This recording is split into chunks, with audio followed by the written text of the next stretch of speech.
Bonjour à tous. Tu as déjà fini ta journée en te demandant « mais j'ai fait quoi aujourd'hui ?» Le sentiment que le temps est passé sans que tu aies vraiment avancé. Dans cette vidéo, je vais te montrer où part réellement ton temps, les 4 endroits où tu le perds sans t'en rendre compte et surtout, comment arrêter ça. C'est parti. Partie 1. Tu as plus de temps que tu ne le crois. On va faire un planning simple. On va voir en fait dans la semaine, on a combien d'heures et à quoi on les accorde. On part sur un calcul mathématique très simple. On a 7 jours dans la semaine fois 24 heures, ce qui nous donne 168 heures de disponible et de libre. Disons que vous dormez 8 heures par jour ou par nuit durant ces 7 jours-là. Donc 56 heures où vous allez dormir. Il nous reste 112 heures. Ensuite, 40 heures de travail en moyenne, que vous ayez un business ou que vous travaillez comme tout le monde. 40 heures de travail. Il reste 72 heures. Hop, hop. Ensuite, disons que 2 heures par jour, vous passiez du temps à préparer à manger et à manger. Donc, ce qui nous fait 14 heures. Il te reste 58 heures de libre dans ta semaine après ça. Disons que tu fais 7 heures de tâches ménagères, donc corvée, hop, il te reste 51 heures de disponible. Disons que tu fais du sport et disons que tu fais du sport 4 fois dans la semaine, 2 heures par séance, ce qui te fait 8 heures de sport. Il te reste 43 heures de disponible. Maintenant, disons que tu entretiens tes relations sociales, que ce soit avec tes amis, avec ton partenaire ou encore avec ta famille. Disons qu'en moyenne, cela représente 23 heures par semaine que tu dépenses de ton temps. 23 heures de social. Ce qui fait qu'à la fin, il te reste 20 heures. Tu l'auras compris, à la fin de ta semaine, une fois avoir fini tout ce que tu avais à faire, manger, dormir, faire du sport, aller travailler, etc., etc., il te reste quand même 20 heures libres.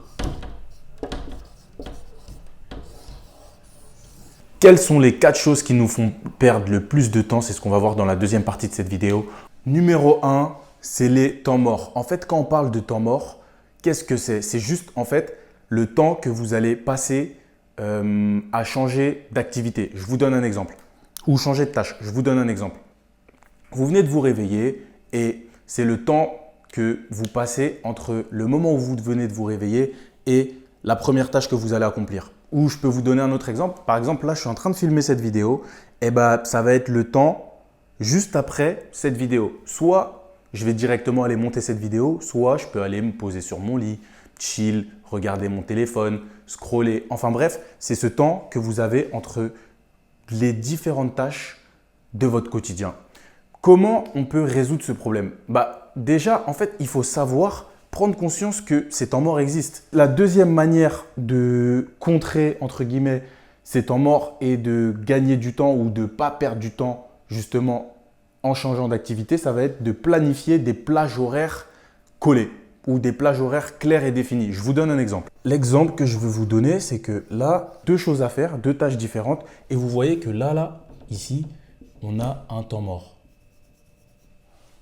Donc, pour pallier à ce problème, ça serait planifier ces tâches en ne mettant aucun temps mort entre les tâches. Et lorsque on va finir une tâche, lorsqu'on va commencer une tâche, pardon, il faut la finir.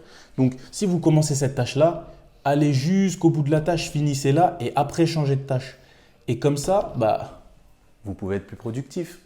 Numéro 2, ça va être les tâches à faible effet de levier. Ces tâches, elles sont présentes dans votre quotidien, mais elles ne vous rapportent rien. Elles ne vous rapportent pas d'argent, elles ne vous rapportent pas de clients, elles ne vous rapportent pas d'affaires et elles ne vous permettent pas de construire votre business. Je vais vous expliquer quelles sont ces tâches et quels sont ce type de tâches. Ça va être par exemple de ranger des documents, de trier ou encore des tâches en fait qui ne sont pas directement liées à votre business. Je vais vous donner un exemple, c'est la loi de Pareto. 20% des tâches que vous allez faire vont générer 80% de votre résultat. Et 80% des tâches que vous allez faire ne vont rien générer du tout. C'est ce 80% de tâches-là qui sont des tâches à faible effet de levier. Et c'est ça, sur le long terme, que vous devriez déléguer. Juste, c'est ces tâches-là qui vous font perdre du temps. La troisième chose qui nous fait perdre le plus de temps, ça va être de changer de tâche. En fait, notre cerveau, en changeant de tâche, il a besoin d'adaptation. Le temps qu'il prenne en compte le changement de contexte, le changement d'environnement, le changement de demande qu'on lui fait, en passant d'une tâche à une autre, ça vous fait perdre du temps. Vous ne vous en rendez pas forcément compte, mais ça vous fait perdre du temps. Ou sinon d'être multitâche aussi, ça vous fait perdre du temps. Vous allez vous concentrer sur plusieurs choses et pas sur ce que vous devez faire. Donc, ce qu'il faudrait essayer de mettre en place lorsque vous changez de tâche et lorsque vous êtes multitâche, ça va être, si vous êtes multitâche, de vous concentrer sur une seule tâche. Et si vous changez de tâche, avant de changer de tâche, finissez la tâche que vous avez commencée. La quatrième chose qui vous fait perdre le plus de temps, c'est les interactions sociales vides.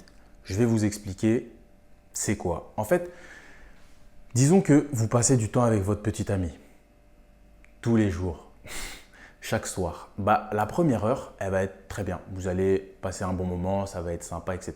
Mais plus vous allez passer du temps avec cette personne, et en fait, plus la qualité des échanges, de vos échanges, elle va baisser.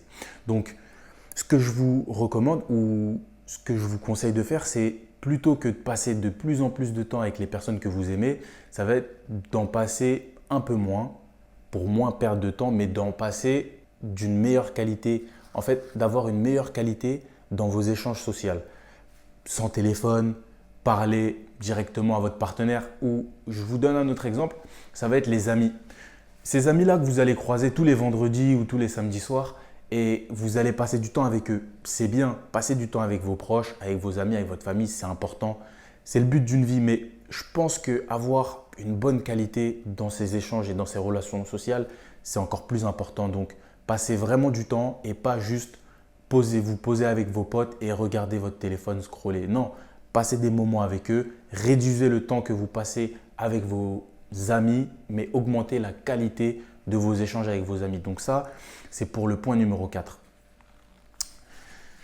Très, très important.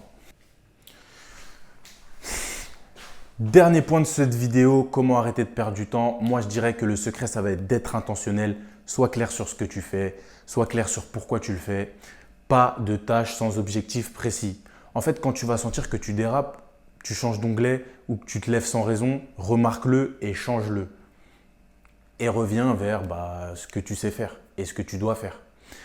2. Planifie tes journées avec des plages horaires. Je l'ai déjà dit, mais en fait, il faut avoir le contrôle sur son agenda. Si ce n'est pas dans ton agenda, ça n'existe pas. De telle heure à telle heure, tu dois faire ça. De telle heure à telle heure, tu dois faire ça. Et même, ça va être un peu bizarre, mais même les moments sociaux, essaye de les planifier. Si tu planifies ta journée et que tu la respectes, tant mieux. Mais si tu planifies ta journée et que tu ne la respectes pas, c'est la seule manière en fait de perdre ton temps. Tu décides consciemment de ne pas respecter ton planning. Et ça, c'est beaucoup plus dur parce que ça va être entièrement de ta faute. C'est beaucoup plus dur que de n'avoir aucun plan. Numéro 3, je pense que c'est faire des audits de tes tâches. Prends toutes les tâches que tu fais chaque semaine et pose-toi cette question pour chacune d'entre elles. Est-ce que ça attire des clients?